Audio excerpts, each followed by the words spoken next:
సముద్రం మధ్యలో ఉప్పు నీటిని చీల్చుకుంటూ మంచినీటి బుగ్గ ఉద్భవించింది. ఈ అద్భుతాన్ని భగవాన్ శ్రీరాముడు చేశాడు.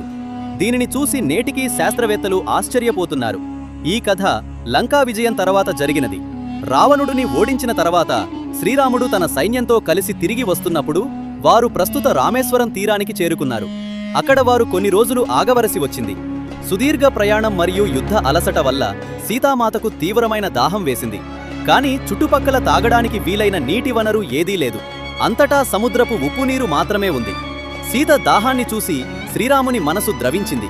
తన భార్య కోసం మరియు మొత్తం సైన్యం యొక్క దాహాన్ని తీర్చడానికి ఆయన వెంటనే తన ధనుస్సును ఎత్తి సముద్రం మధ్యలోకి ఒక దివ్య బాణాన్ని వదిలారు.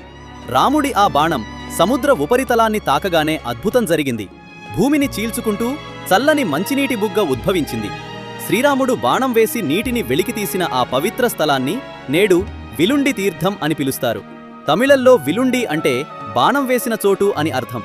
ఈ బావి నేటికి రామేశ్వరానికి కొంచెం దూరంలో సముద్రం లోపల ఉంది. సముద్రపు అలలు వచ్చినప్పుడు ఉప్పునీరు దీనిని పూర్తిగా కప్పివేస్తుంది. కానీ దీని నీరు నేటికీ తీపిగానే ఉంటుంది. శ్రీరాముని భక్తులందరూ జై శ్రీరామ్ అని తప్పకుండా వ్రాయండి.